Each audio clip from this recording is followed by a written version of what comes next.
This is a Purple Line Express. Hi, I'm Skip Redner with Buckley Redner Design Resource, and today we are in the Nucraft showroom on the 11th floor of the Merchandise Mart. This collection, they deviated from their standard. And I don't know if this is like even legal to say, but I'm going to say it. This is Merchandise Mart. Okay. Salud. Cheers. So welcome to the Wisendale Weekly Wrap-Up, where we talk about architecture, design, everything in between. We have an inspiring guest today, so go ahead, you can introduce yourself. Thank you. Well, I am Joe Madrid. I just graduated from the University of Illinois at Urbana-Champaign, majored in architecture and minored in French. And I'm here on behalf of myself and hopefully raising awareness for the organization that I was former president of, which is the Hispanic Organization of Urban Studies and the Environment. Nice. Very cool. 4-year program down in U of I? So for architecture, it is, they offer a 5-year accelerated program. Okay. But it is a 6-year program for licensure. Gotcha. So I'll be going back maybe somewhere else, but to finish my master's. Nice. And how many, so you finished 4 years there? Yes, I did. Okay, my gotcha. bachelor's. Nice. And, favorite class, or what did you really like? Did you like studio? Or I liked studio.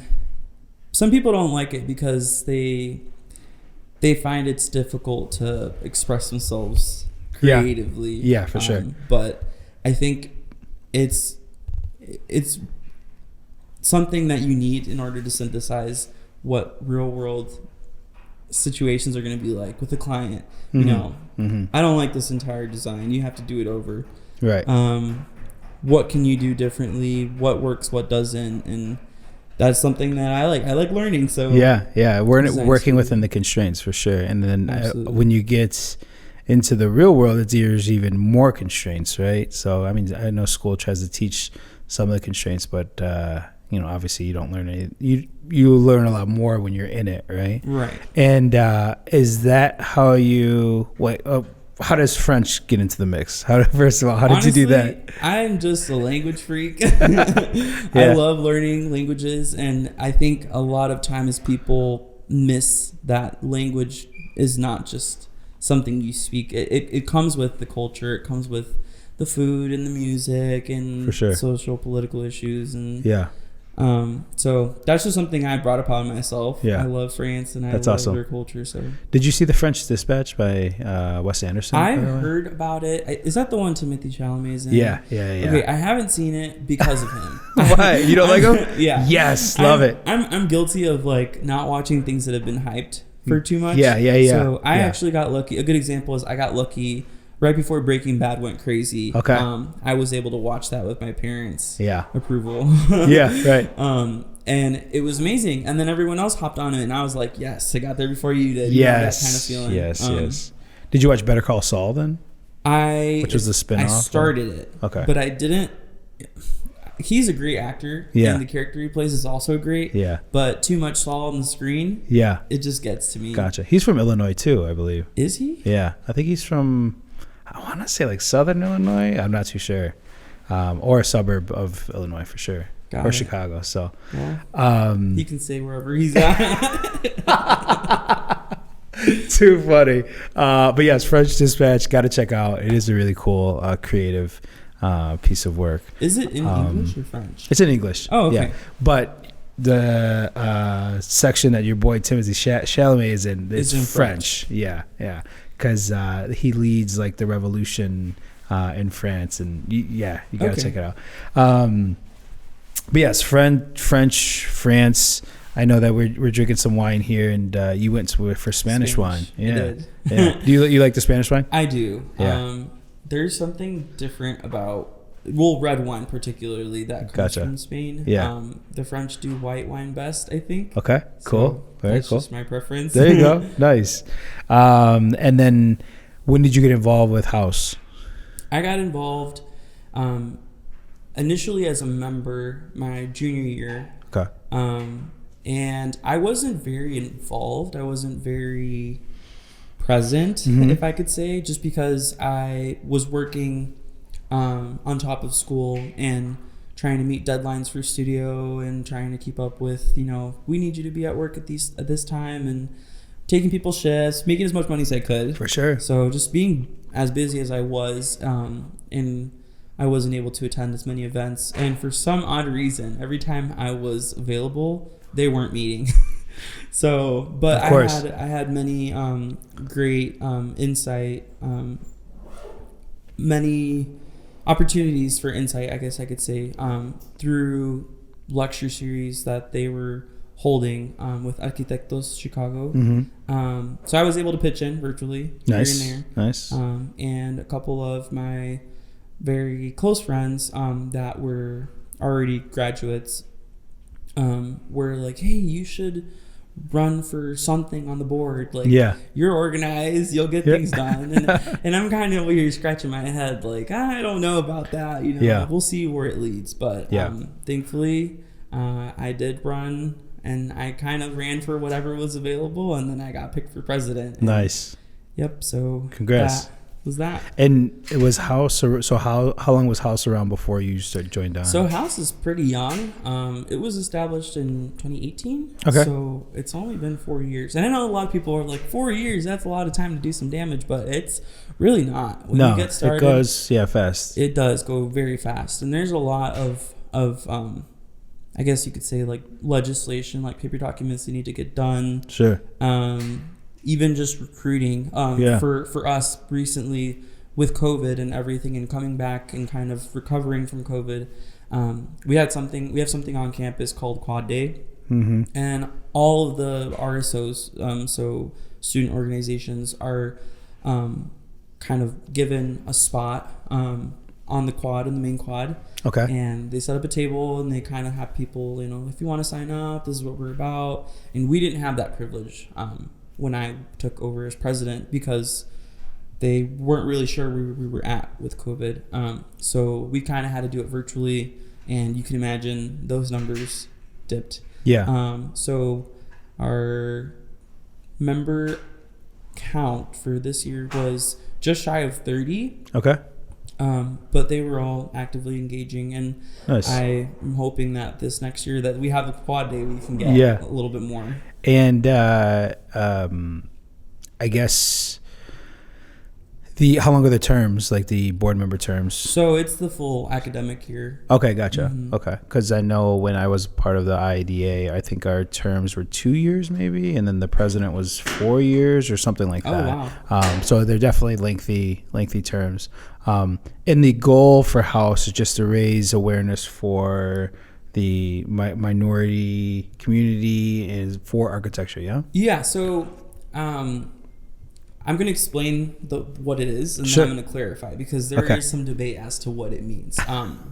We raise awareness for underrepresented Afro-Latinx and Hispanic and Latinx students. Latinx meaning, Latino, Latina, Latine, for those that are gender neutral or non-binary.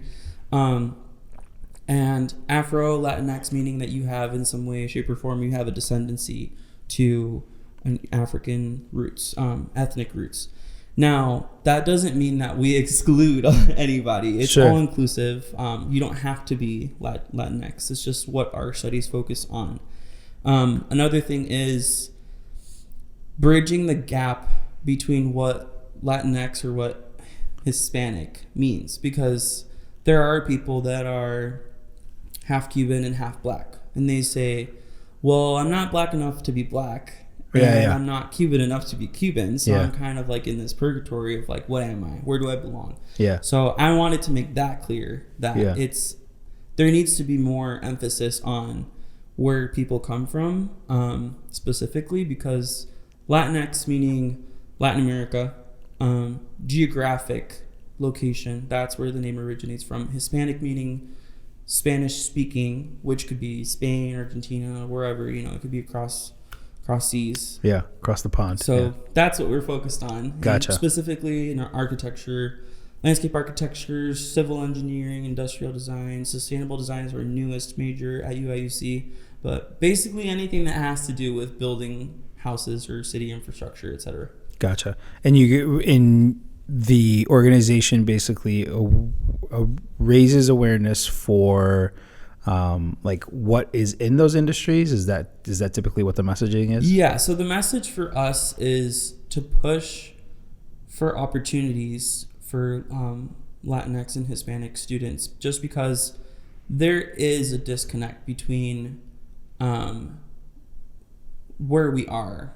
Like, where are my people? Where are the Latinos? Where are for sure the Afro Latinos? Like, I believe it's just shy of 20% of Hispanic and Latinx architecture students that enroll into a Hispanic serving institution. But then after graduation, about 9%, roughly 9%, end up becoming faculty or following through working for a firm in some way for architecture. So wait, say that again. So 20% of enrolled students are Latinx, and then 9% in architecture, and then 9% of that 20% end up taking a faculty role.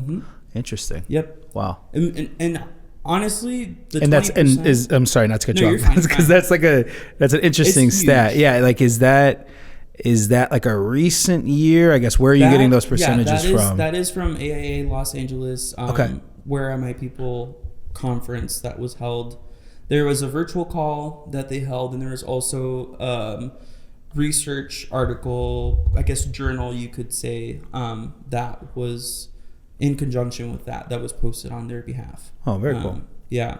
Yeah, I think I saw something about that. Like, Where Are My People? That was recent then, right? That was, I think it was within the last couple of years. Maybe 3 years. Yeah. But that's something that was huge, and that's something I was referencing when we were doing things for H.O.U.S.E. You know, we need to make sure that we are getting them not only through college, but we're setting them up for networking and career opportunities after. You know. Yeah. Maybe they don't know what a firm looks like. It's not the same as school. We have to be honest with them. It's not the same as school. That doesn't mean you got to disregard what you've learned in school. Yeah. It's just being ready to be on it, you know, and not being taken aback by not seeing people of similar traits, physical or cultural traits around you, because the truth is we all have knowledge and we all have culture. Absolutely. Unfortunately, and here in the U.S., I've seen it multiple times, people take that as you're different, and maybe they kind of rank you based on where you're from or what you know. So. Yeah. And I mean the whole language thing too. I know we were talking about it earlier, but like the language, what do you think that was? 20 minutes? That was quick. I think that was like 15 or something. 15 right? Probably. Wow. We were thinking that was 20 minutes, but the language, right? Like, and if someone speaks a different language, like other than English, I think a lot of English-speaking or Caucasian people assume that they're not as educated, right? Because they can't communicate what their expertise is, which is interesting. I know that. For being Latino and being in the career, you know, there are not a lot of Latinx people within the industry, right? As far as when I was coming up, and even currently, there's not a lot of MBE firms. There are still a lot of handful of MBE firms, but if we talk about furniture dealerships, there's no MBE really prominent furniture dealerships in the city. And while we're on that, give a shout out to Buckley Redner for hosting us once again in the Nucraft showroom. So stay tuned for after the episode to talk about a little bit about what you see here in this beautiful book matched tabletop here that you see. So interesting. So the raising the awareness. I've always been super curious about the demographic of students enrolled in class, right? Columbia, at least locally here, Columbia, the Art Institute. Are those like stats available for you when you go to U of I? I mean, did you, now that you're involved in this organization, like, can you readily get those? Yes, but they are a little dated. Something that I've noticed recently with the I Promise scholarship, which is to help students whose parents have an income of less than $61,000 a year. They are really pushing for diversity and inclusion, and they've even had workshops that are mandatory to students now for diversity and inclusion. So it seems to me that it's almost like a way of marketing or kind of fitting in with the times for the university, in my opinion, which is not a bad thing because we will take any opportunity that is given to us. Yeah. Don't get me wrong. For sure. They are available. They're just probably not up to date. And it's going to be predominantly white. I mean, yeah. Well, I mean, but it's interesting, right? It's interesting to see. I know that I was part of the Refortify committee, which is basically where we partnered firms with a school on the west side of Chicago and taught kids about architecture, and they would build forts, right? Because, you know, you talk about knowledge and not being exposed to this and raising awareness to this industry. And I think it's important to, teach people when they're young about the opportunities that they have. Because I don't think I really necessarily knew. I always drew. Like I was always an artist, and taking the talents from drawing into the 3D built environment was always something that I was really interested in. And that's why I got into interior design. But being exposed to it, I think, is super important. Like my parents, thankfully, took me to art classes at a community college. Like it was great to be exposed to things like that, right? So it's all about the exposure. So do you guys have like events, or like what are some of the programmings that you guys do? Yeah, so most of our events, we try to keep it members only for the most part. Okay. But not entirely. There are usually the bigger events that we have are public events, like fundraisers. So the one fundraiser that really hit home for us this past year was our taco social. Okay. It's the first time, I believe, that we've ever done it. And our faculty advisor was like, we got to do this every year from now on. And it was a lot to plan, but the profit was good for us and the way that we were able to push forward for future goals for us. And besides that, we also try to work with La Casa Cultural Latina, which is on campus, and they are actually one of the very first, if not the first, Hispanic organizations, Latino Hispanic organizations on campus. In 1980 or 1990 something, I believe, 97 I think it was, they actually protested on Cinco de Mayo because the university wasn't pushing for Hispanic and Latinx students to have a place, to have an organization. So once they protested and they said, we need the same rights as your white counterparts on campus. They finally pushed through, and administration allowed it. So nice. We work with them. We're working on becoming affiliated with them officially. Okay. And that's just within the nature of our organization being young. We haven't gotten to that point yet. And I'm sure their membership body is pretty large. Yes. Larger, obviously, than H.O.U.S E, yes. right? Yeah. Yes. And does H.O.U.S E plan on, I know we're kind of jumping ahead, but does H.O.U.S E plan on like expanding, or do you always want to stay at U of I? Or? We would honestly like to expand. I guess that's always the goal, right? Sure. Is to expand. As of right now, we are an organization on campus, almost as its own entity. It's not really like considered. I believe it's a part of a chapter, but it's not its own chapter. I would like to see it becoming its own chapter eventually, and having, the same way that NOMAS has like their chapter, on different branches, for sure. And how many board members do you guys have? We have 5. So it's president, vice president, secretary, treasurer, and social media chair, which also doubles as the recruiter position, membership recruiter. Okay. And social media is definitely something that you guys focus on pretty heavily, and just not going to a website, but then just having everything on social media, right? Absolutely. Yeah. That's the main thing we push for, using Instagram, and it's just what's quickest. So. Yeah, nice. And then on a lighter note, tell me a little bit about the singing and microphone. Oh my. Are you talking? Can you turn that around? Actually, is it a back? Does it have the back? Here. Okay, the back needs to be back. There we go. We'll edit this out. Yeah. So I like to sing. Yeah. So I sing. I started with orchestra. I played viola since I was in 4th grade, so since I was like 9. Yeah. And then once I got to high school, I had a couple friends that were in choir, and the music department area, everything is kind of next to each other. And my friend Sierra, she was like, hey, you should join choir. Yeah. And I'm like, I don't want to join choir. Like, you guys sing like opera and stuff, like just weird stuff. And she's like, I don't care. She's like, I'm going to find you during lunch period, and I'm going to drag you into Miss Zager's office, which was that choral director at the time. And she did. She pulled me in, and she left me there. And then she closed the door behind herself, and I looked at the choral director, and she looks me in the eyes and goes, your soul is mine. And that stuck with me, because I don't think I've ever interacted with someone that has looked at me and known that they wanted something to come from me. Sure. You know? It's not that she was saying your soul is mine. What she was saying is like, I see something in you that you don't, I think. Right.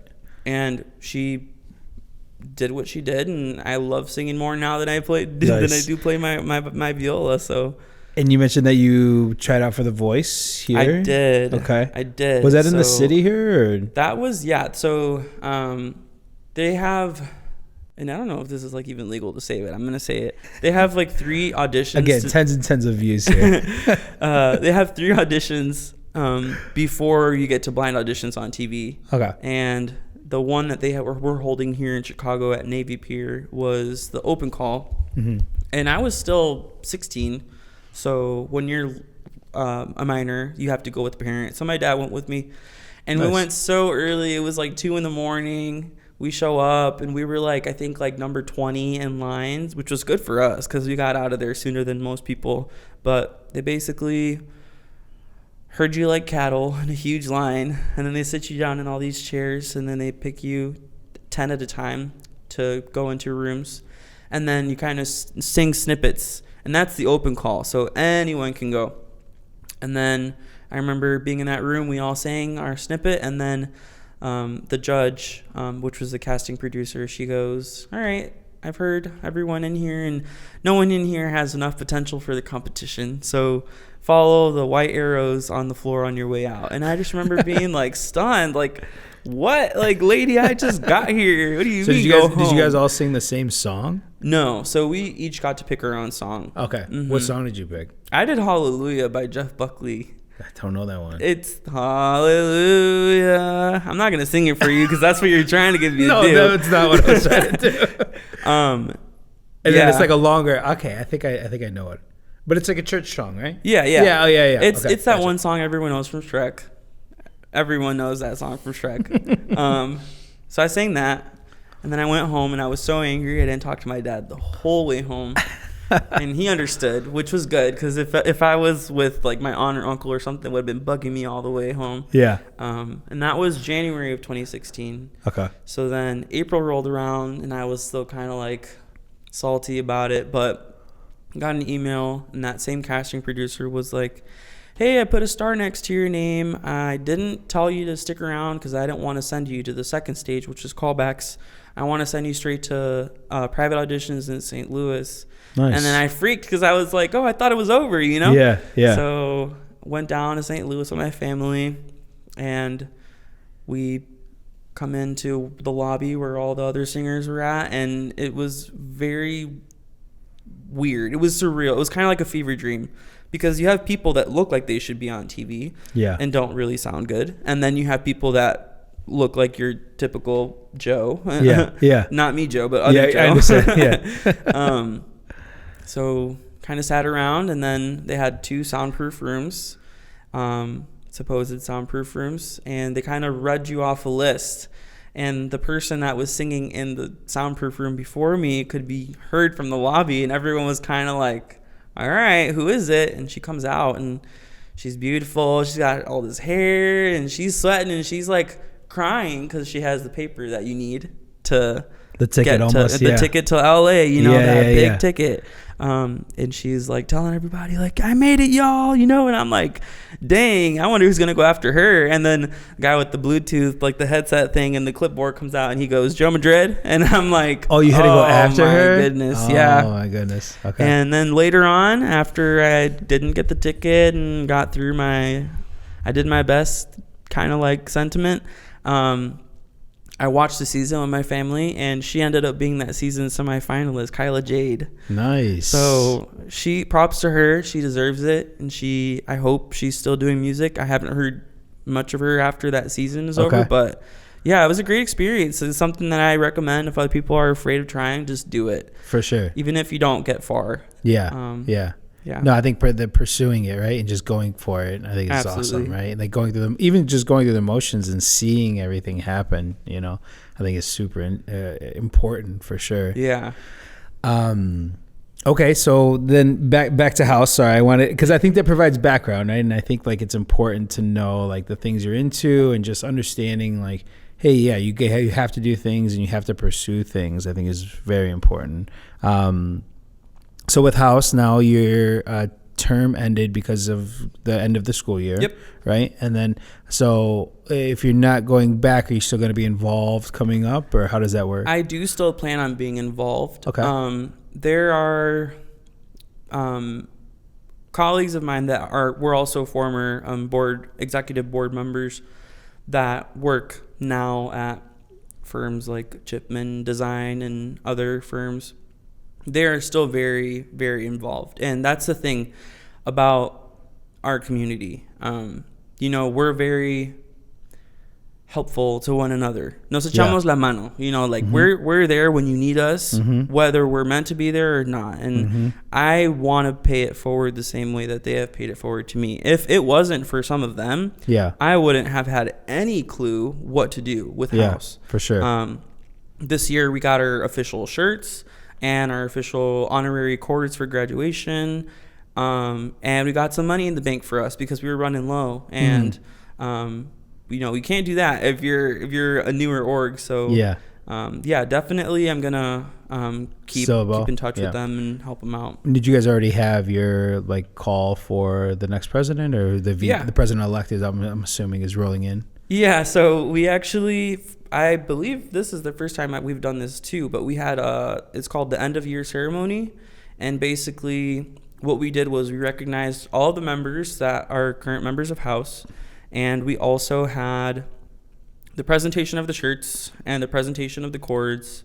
And I think we're looking at getting buttons soon. So if you're watching this and you're from H.O.U.S E, you might get buttons. Love pins, lapel pins, I think that's what they're called. Yeah. And we also we gave awards, which was, I think, for me was important to do for the members because a lot of them don't really know how much they're helping with the organization. Yeah. They see the executive board members and we do a lot of work, but some of the things that they do, like I forgot scissors and this is an arts and craft event, and somebody brings scissors, or it's kind of quiet in here, who's bringing the speaker, and somebody shows up with the speaker. It's the little things in showing up. For sure. That we wanted to honor and award. So that was something else that we did. And at the very end of that ceremony, we revealed who the candidates were and then revealed what position they ended up getting. Awesome. So, I'm very excited for the president that's rolling in. Mm-hmm. She's a friend of mine, and she's pursuing her master's at UIUC, and she's going to be great at leading. Awesome. Would love to invite her on too and just talk to her and have a conversation. That would be awesome as well. So what's next for you? Are you looking for jobs, or like I know you said you're going to go back to school for the master's, but what's that job hunt looking like, and what's it like now? I mean, I know that COVID has happened, and I don't know if it's changed or anything, but like, is it still kind of the formal process, or what has that experience been like? It's interesting. Well, now everything is more or less online. Yeah. With LinkedIn and Handshake and other like recruiting, I guess, services. But what was difficult for me once I graduated, and even before graduating, was the kinds of softwares that we're using or what we're taught. At least the curriculum that I was a part of I think it was new for us at that time. And the curriculum didn't really focus on showing us how to use the software. It became like you're on your own, figure it out kind of thing, which is good. You know, Yeah. learning on your own is great. For sure. But then you have students that, you know, they had different resources. Maybe they went to a community college and took a class on how to use the software. So they're already 50 steps ahead of you when it comes to getting a better grade, getting awards, getting distinguished honors, whatever. And that's not to shade anybody. It's just factual, you know, resources matter. Sure, absolutely. So Yeah. when it comes to job searches, my software preferences is Rhinoceros 7. Of course. Very abstract, conceptual shape and organic geometries that you Yeah. can't get from Revit, Yeah. which I'm a fan of and I can use creatively in my design studio, Yeah. along with AutoCAD, 2D AutoCAD to do floor plans, etc. And then cleaning it up in Illustrator, Photoshop, and sometimes InDesign, Lightroom, Adobe Suite stuff. But then you have other people that, you know, they use Revit. And Revit being BIM, so being like a construction management kind of software, has all of those things built into it. It has, you know, your CMU, your concrete mass unit, everything, you know. But the thing I fear with Revit is like everything is going to look more or less like a rectangle. Yeah, it's going to be absolutely. uniform. Yeah. So I have some experience with Revit, but I'm not as experienced as Yeah. they ask. So Gotcha. it's kind of hard when a job is like, you need 5+ years of experience with Revit. And yeah, it's like, yeah. I was in school for 4. Where does the other 2 come from, you know? Overtime. for Yeah. sure. And then they go entry level. And Yeah. it's like, is it actually? So Yeah. that's where I'm at with my job search Gotcha. currently. Yeah, I know Revit is obviously very important for the candidates right now. I know that Grasshopper is another software I that use Grasshopper. has been new to my ears within the past like year, but seeing people use it, the Twin Motion and Yep. Unreal, like all that jazz is awesome. It Right? is. Like the capability that you can do now as a designer or as an architect, like, is fantastic. Like, you can really help visualize, and there is no, with Rhino as well, there is no limitation. There's no I guess shape that can't be made, right? Exactly. And then with Grasshopper, there's no amount of data or any, you could build something very interesting out of that. So yeah, that is interesting. Well, I mean, I don't want to lose the fact of, you know, drawing by hand is still very important. It right? is. It's quick, it's easy. If you could still illustrate to a client, you know, what you're trying to communicate and use it as a communication tool, because that's really what you're doing in Rhino. You're doing all of that in these programs, right? That is still important, right? If you go back, and I feel like that's kind of a lost art right now, is drawing in pencil, or it is like quick sketching. I need to work on my sketching a lot more, but I love sketching for sure. And and then the Revit is, you know, obviously Revit, it's a beast, right? It and so is. having that experience is important, and that's sort of the resource that you're talking about too, right? Like being able to afford a program like that, and being Right. able to afford the time to even put into the program is super important, for sure. Exactly. And then in your portfolio, like, how do you lay it out? Like, are you laying out like work that you've done or any extracurricular work, or what Yeah, does that look so I kind of laid it out. Some of the first pages being my favorite projects, or the projects that I think look best and do the best work in synthesizing the surrounding context of the site, and, you know, taking into account social issues and taking into account choreographing the layout, you know, separating examples of like separating diagrammatically public zones versus private zones. You know, when you go into a building, it has to be user friendly. Yeah. If it's a bunch of hallways, what are you going to do? You know, Yeah. that kind of stuff. So that's kind of how I laid out the very start of it. And then it kind of comes to some physical models that I've made. Nice.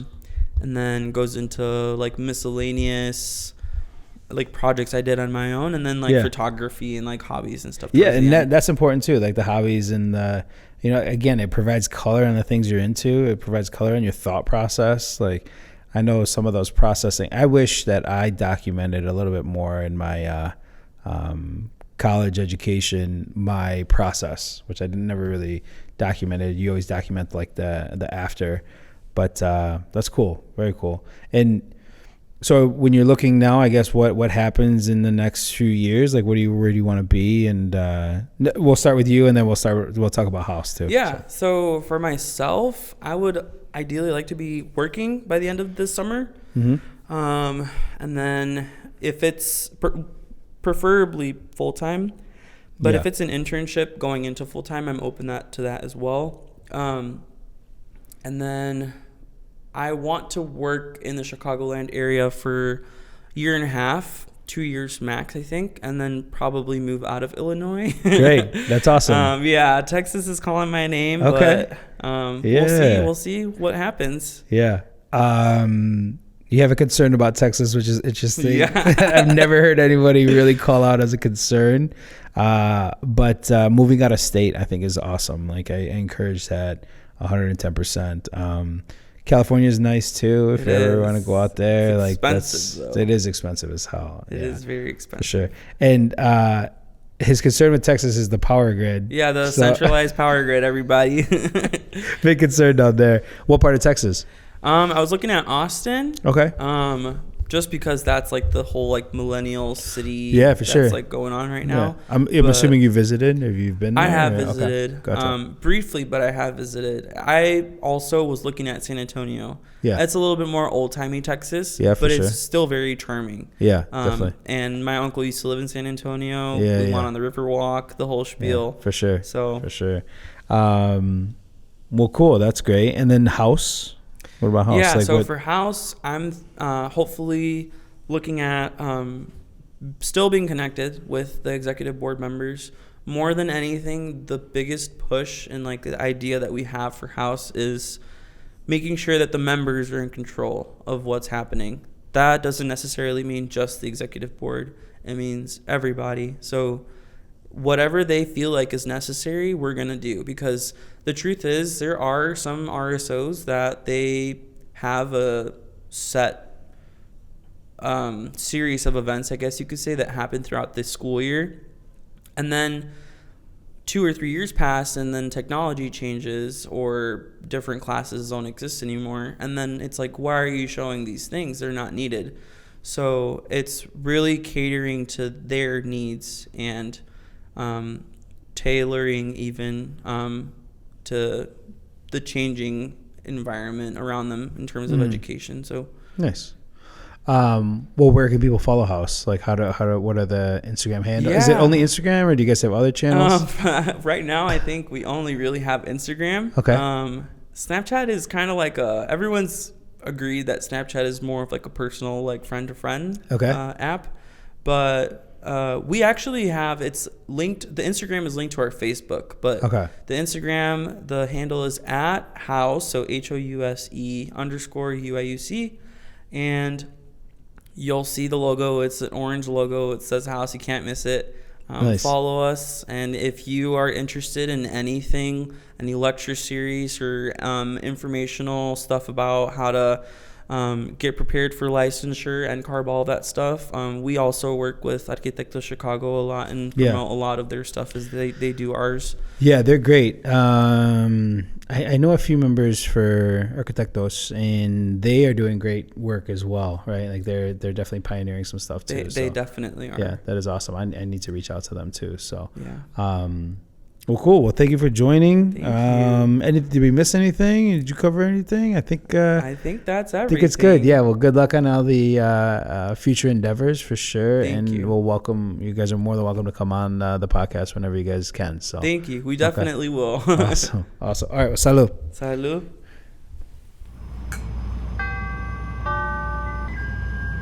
Hey, everybody. Thank you for checking out the podcast with Joe.